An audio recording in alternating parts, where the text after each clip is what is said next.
Hello, everyone. Dr. Eames here. This time I'd like to talk to you about media planning essentials. Well, when we talk about media planning, we talk about measured and unmeasured media. Um, this is really what's out there. A lot of things we are able to measure the number of clicks on a link, the number of impressions and so forth, but other things really don't give us that concrete response that we always want. And we find that it's just because things are evolving in the marketing industry. We're finding that we have much more programmatic and automated media out there, and it is changing the landscape. Um, we should recognize that some of the realities of the context today is that advertising is expensive. We have moved into the digital age for advertising, and we could have above the line or below the line advertising, depending on what it is and what context. So those are really the two types of expenditures that we have when we start talking about choosing some media. So if we're talking about an above the line promotion, this is the traditional measured media that we're used to thinking about: TV, radio, the magazines, newspapers, outdoor signage, and things like that. Those are all above the line promotions, and so forth. Now, below the line promotions, these are things that are generally unmeasured media. So paid internet searches, coupons, product placement, events. Some of these things are quite hard to measure the effectiveness and so forth and get accurate data. That doesn't mean that they're not effective. What it means is they're simply unmeasured because the context is much more challenging to do that. But we have to include these things in our promotional mix. We need a good balance. So where's the future going? Well, take a look. This particular information here is as current as 2015. It talks about different types of media and how much money has been spent annually in those media. So when you look at magazines, newspapers, network TV, and so forth, and you really start to take a look at things, there is no doubt that television is dominating. Television is mass mediated communication. It reaches many target segments at the same time. And within that media, you can target even more specifically with times and programs and so forth. So take a look, network television, this is in the millions. So 27,392 million. But add that into spot television and syndicated television and cable television networks. Add those together, and that's the real impact of the various forms of television programming. You can see radio doesn't even compare. Radio doesn't even come up as close as newspapers or magazines. Yet radio is very effective for a lot of different sorts of promotions, particularly things like sponsorships, events, and anything that is local. So you can see the incredible expenditure here for all measured media. Well, we have to do planning for media just like we do for everything else in business. Here's some basic definitions for us to grapple with. A media plan really is just that. It lays out what we want to accomplish and how we are going to do it. So it's an action plan in that sense. It specifies the media in which your various advertising messages will be placed. So you're choosing amongst the various tools of advertising, the various media channels, and so forth. The media class itself is the category of media. So in the previous graphic, I talked about 3 or 4 different types of television media programming.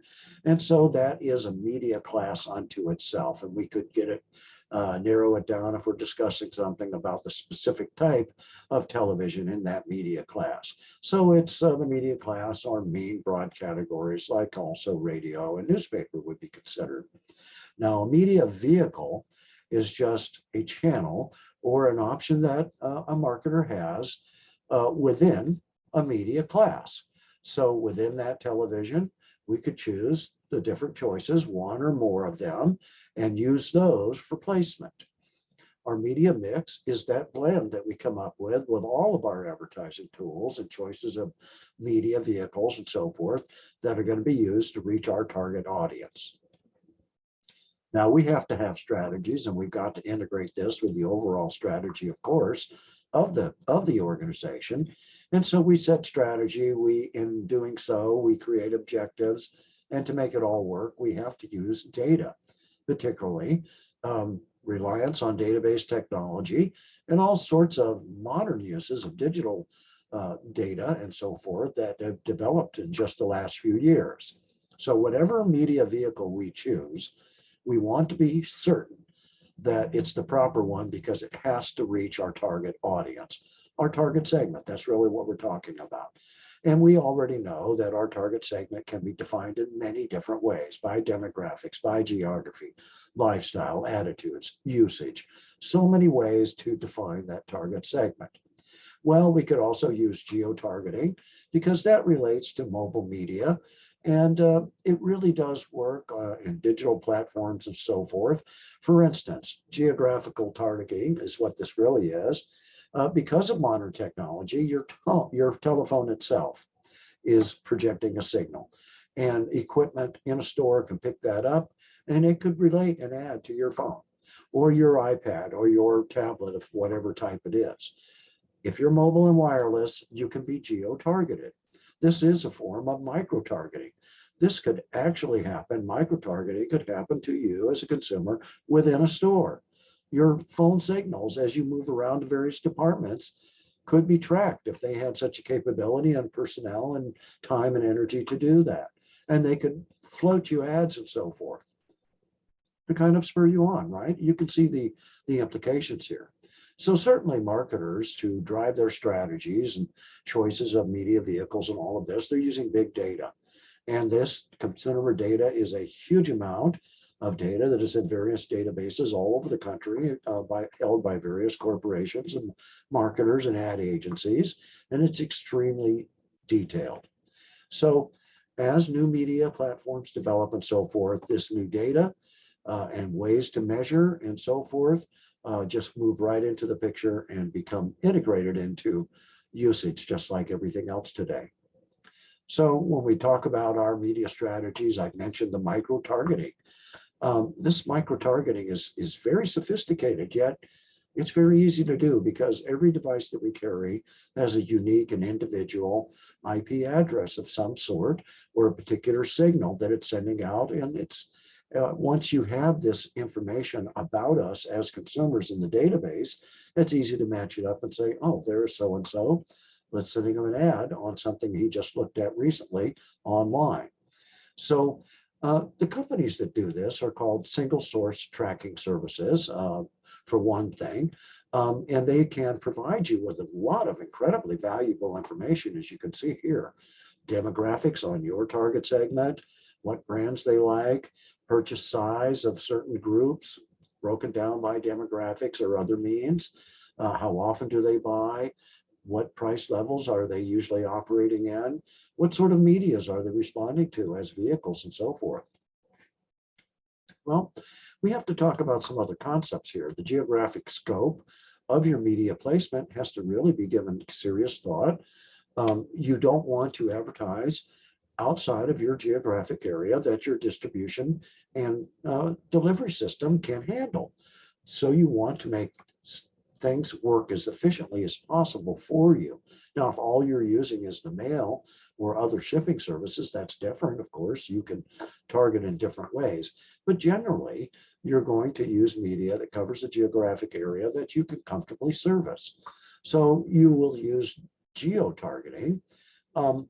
In other words, you could narrow things down using something, for example, like a zip code. And you can look at individual zip codes, and there are many companies out there with different programs and processes to examine zip codes and find out demographic information, and then give you profiles and so forth of the purchasers or consumers, really, who live in those areas. And you can geo-target.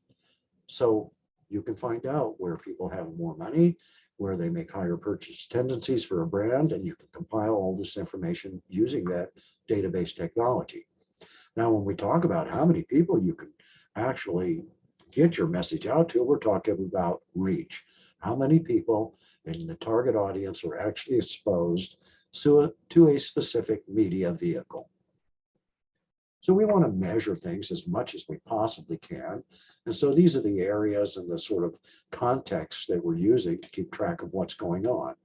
The frequency is the average number of times an individual within a target audience, in other words, our segment, is exposed to a media vehicle in some time period. So how many times did they see the television ad? How many times were they likely to have heard a 15-second radio ad? The effective frequency is the number of times the target audience needs to be exposed to a message before the objectives set by the advertiser are met. In other words, before they actually get a percentage of engagement that they're looking for, or a number of sales, or some sort of measurable thing that they can say, okay, this is what's happened, we've accomplished our purpose. Your effective reach is really how many consumers have you really exposed to your message? How many in that target audience? And what is the minimum of amount of time that they were able to spend engaged with that message? So that would give you your effective reach. It's tied into your effective frequency. Your message weight is one way to look at the total mass of the advertising that you're delivering. This really gives you an overall sort of impression of the totality of your advertising effort. Excuse me. Now, when we talk about our media objectives and using all this data and so forth, one of the measurements is this gross impressions. That's the total sum.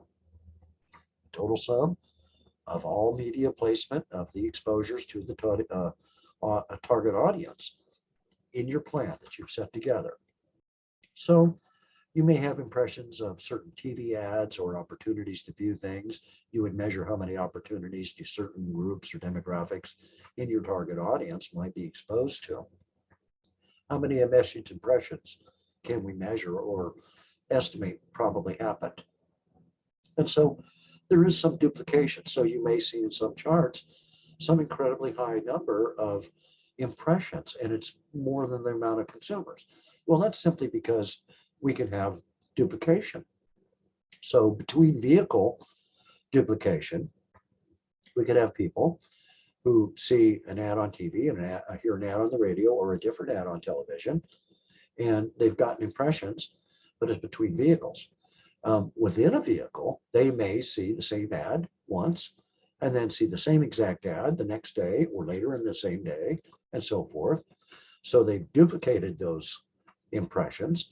And if it's measured accurately, it should include an inflated number to represent the true extent of how many times you've actually reached someone. Now, one way we measure that is with gross rating points. This would come from one of those one source data companies that would provide you with this information as a consultant or so forth. And they would be able to tell you, okay, on television programming, they'll look at, compare what they would tell you would be the most likely places for your target audience that you should advertise. And they would tell you the reach, and the number would be in a number of a classification system, and that you can tell just by looking at the numbers themselves that program A is going to reach the most people and so forth, even not knowing how they came up with that number. The number of ad insertions, so what is the frequency? And remember, it's in a time period. So we don't know what the time period, 4 times within a time period. If you do that, program A gets a gross rating in points of 100 points. So it seems to me that it's pretty easy to compare the programs and see which ones are most likely to be effective in reaching your target audience. The same thing here with magazines and so forth. And these, they'll be telling you the titles of these magazines, the types of programs, the exact programs these are. And when it comes to the frequency, they're going to tell you where and what times you ought to do this at to get the best results. And we have a couple other concepts here, continuity and the forgetting. Well, continuity is just really the trends you set when you start your promotional campaign. It's the placement of your ads. It's the pattern of them. It's how often do you do it, the frequency within a certain time period, the frequency over a given time period. So you are strategically planning this out with your media plan. Continuous scheduling is really a pattern of ads at a steady rate over a time period. So it's a saturation sort of approach. You could also have flighting, where very heavy advertising happens for a while, and then it just stops. And then there's nothing for a while, and maybe nothing for a very long while. Pulsing, elements from continuous and flighting at the same time in some random effect, always to keep your brand in front of the consumer and so forth. Forgetting function just talks about the consumer, the average person's ability to remember things, to block them out from getting into long-term memory with our selective perception. So we have a forgetting thing that marketers call the forgetting function. And basically, we want to know what that is so that it tells us how often to place ads, how often to place an awareness ad to let people know we're still around. It allows us to predict the intervals and how often we need to reinforce people's memories in real time. So these things have been the source of a lot of research, and there are experts out there who give you this information. You can purchase it. It's not a mystery. And these media planners, most of them, they're various companies and so forth, they're experts in certain areas, in certain industries, certain product lines, and so forth. So you want to use the right techniques in your ad, in your promotional campaign, so that you have the best chance of getting past people's select perception, getting into long-term memory, to extending that interval that people will recall who and what your brand is. And so here's a nice example of flighting versus pulsing. This is ReadyWhip. So it's whipped cream. And doesn't it make sense that we would have very heavy advertising a month or so before the holiday season in America? So before Thanksgiving and all the way up through December, and then that's it. That's flighting. If they picked it up again, maybe in the springtime or something, they could return with a pulsing sort of approach, maybe not as intense advertising. We do competitive media assessment. We need to. We have to, just like anything else in business, we have to know how are we doing in comparison to our competitors. And so if you have, your operations are in product categories and everyone is focused on that same target audience, you really need to have this data. You need to have a constant assessment. So that means doing environmental scanning on a regular basis, and then always be calculating how you're doing compared to how you think your competitors are doing and so forth. Make those comparisons and face some hard truths if you need to, but get what information you can. Media efficiency has gone through an evolution as well. The ways we measure things have changed over time. It used to be fairly easy to measure cost per clicks and so forth, or paid searches. Those statistics are readily available as soon as they happen. Today, we're dealing with much bigger consumer populations and target audiences. We're measuring things in cost per thousands. So that's comparing the relative efficiency of two media choices within a media class, or maybe between two classes. And so really, you're taking your cost, you're multiplying it by 1,000, you're dividing it out by your total audience and so forth. And it'll give you some numbers, and then you can use those for historical comparisons and so forth to see how you're doing. But of course, in something like promotion and advertising, there's always going to be more than one way that you ought to be measuring, because there are so many elements in what you're doing that are going to be, as I mentioned, unmeasurable. So today, because of increases in technology and communication, the importance of social networking in our promotional campaigns, our brand promotions, and all of that have changed too. So there is a new paradigm out there. Now, we want to reach consumers, but we also want to engage them to the point where they talk about it to other consumers. So we want it to be a cascading effect. We want things to cost as little as possible, but the cost of, advertising keeps going up. We are using social media to create a buzz. Now, a buzz is really just how many people are talking about us? Are we in the conversation?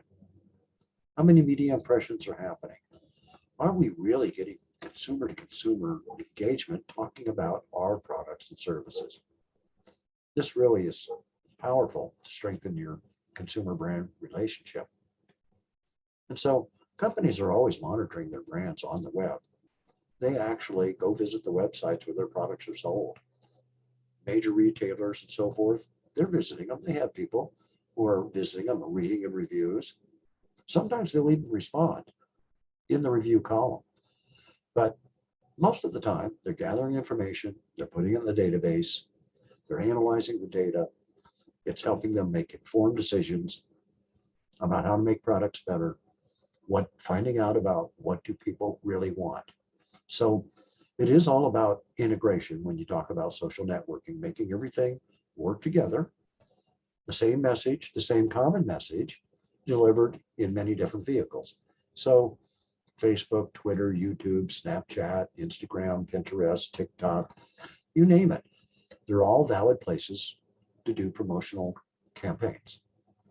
And so when outside agencies or even persons in your own organization are going online and trying to get a sense of how things are going, you're not just tracking the good stuff, you're tracking the bad stuff with bad mentions, good mentions, and everything in between. And certainly this is available out there in consumer reviews. Certainly people talk and exchange frank opinions on social media. So when you talk about net volume of in social networking context, it's really, is there any buzz? How much conversation about your brand or your product is really happening? And what was the time period? So one way to measure is this thing called social listening. And that's what I've really been describing. Conversations about brands by target audience members and individuals of all types, not just consumers, but business purchasers and professionals and all sorts of important players in various target audiences. So today we use this social listening idea to measure the digital engagement that's going on out there. We're tracking both the positive and negative mentions that are going on. And when there is a problem, when something has gone wrong for the company, we are generally, when you have social listening happening, you're right on it. You're aware of it. You're able to respond much quicker in a much more flexible manner when you have early warning. And so you just have to remember, follow your ethical stance, safeguard privacy, and so forth. So take a look here at advertisers and what has been calculated about their conversation. Excuse me. About the conversations about their companies and brands and so forth on the internet, for example. So Apple ranked number one. The volume of conversations were that many. The positives, about 3/4. So see, nobody has 100% perfectly positive. And this information is being gathered by many companies out there who are in the business of selling it back to various companies in any given industry and putting their spin and analysis on it and so forth. So we want to make sure that all our efforts are planned, that everything is integrated, and so forth. The promotional tools, you don't just use one, right? We have many, we have several, but they're all used consistently with the same message and all that. That is how we build the brand awareness, the identity, preferences, and loyalties over time. So we do the very basics of promotion, advertising. We do sponsorships. We do direct marketing if it applies. We do branded entertainment if it applies, where it's possible, where we can afford it, if our brand has enough recognition to get put in that spot. Sales promotions of all types. And we've talked about those and sponsors and sponsorships and sampling and all that kind of stuff. And then, of course, never overlooking the free advertising that we can get from public relations if we handle it right. Here's an example of branded entertainment used by Pepsi. This is a movie. I cannot remember exactly which one it was, but PepsiCo. There's a Pepsi machine right there. And we also see a bottle of something right there. I can't see exactly what it is. Those are both branded entertainment. So it was that 15, 20 years ago, we didn't have nearly as much of that as we see today. Today, it's ubiquitous. But in the past, companies, producing entertainment videos and other vehicles would not include this stuff. Today, it's part of the advertising and promotional mix. So there's all types of ways to go about setting up promotional campaigns. It's all about sitting down, doing some investigation, getting the right information, making a plan within your capabilities that's reasonable and feasible. So you use database technology again. I can't mention that enough. And you use that technology to identify and further segment and narrow down your target market, your target audience. You start making reasonable estimates based on data, demographics, statistics, historical data, and things like that.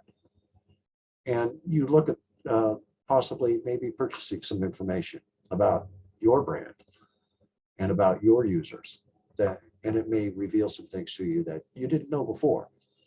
And then always pay attention to the competitors so that you're analyzing the competitive stance in your industry. Always on top of that. Use computers and software and keep up with the current trends as long as you can afford to. You can look at the variety of things here. This is really just a to-do list of all, just the surface of many things you can do with database technology. And it can give you a lot of insight and help you understand what's really going on as your operations become more complex over time. Today, we have a lot of programmatic media. It's set. We know it's going to run for a certain time at a certain location, a time and place on a certain vehicle and so forth. It's handled by software, controlled by various computer algorithms and so forth. We have AI now that is doing some of the work that producers and others used to do. It makes, in many ways, I think it does start to lower the price of some of this digital advertising a little bit as we start to use software and programs. We're actually employing fewer people, but we're making more intelligent decisions based on real information. So what we're gathering every moment is real-time consumer behavior, the way people act. If we can track a person and their movements throughout a store, then certainly the marketer now knows what store they go to and so forth. And this all starts to build a profile of any given consumer on their habits and preferences and so forth. You may not always know as the advertiser where your ads are going to appear because you may have a contract with an ad agency who sets it up using their expertise, knowledge of current context and conditions, and so forth, and places your ad, of course, for you in a program, giving you the number of frequencies and so forth that you've desired at a certain time period. But you may not know specifically. You may know in a broad way where it's going to appear. And so that's why you really have to rely on data and so forth. And no one person or in a company can sit down and track this sort of things themselves. So we rely on big data. Programmatic media, there's so much to talk about here. So quite often it is from these one source companies. It's a B2B service, certainly. It's usually done online. There is some personal selling involved in this sort of thing. But what you're purchasing is generally the big players, and shown you a graphic that certainly says without a doubt that television is the biggest player, the biggest vehicle. And so there are going to be choices out there for those marketers who need to choose a company to do this service for them, get their ads where they need to be, track the consumer behavior and so forth.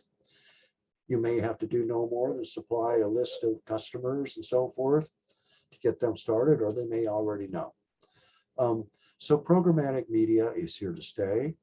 It's a facet of the marketing scene that is increasing, that we're going to see more and more of it, that things will be planned by AI and by software, by forecast scheduling and so forth, using computer technology and database information and so forth. So we'll start to plan things and things will start to get scheduled and set.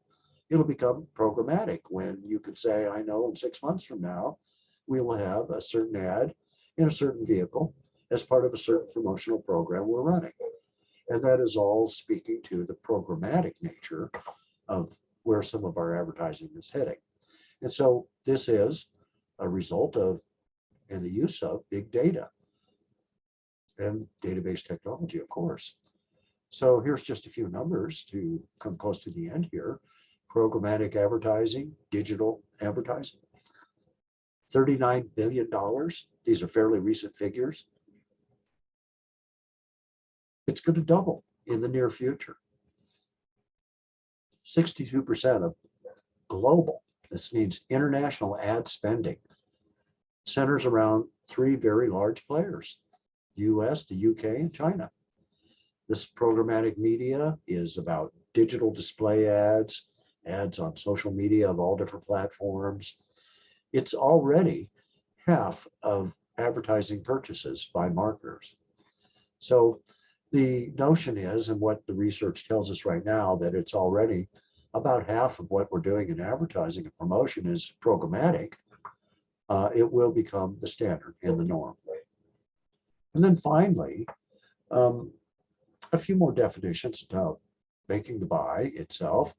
Media buying is really that process of securing the electronic media time that you want, or the print media space, somewhere according to the media plan that you've established.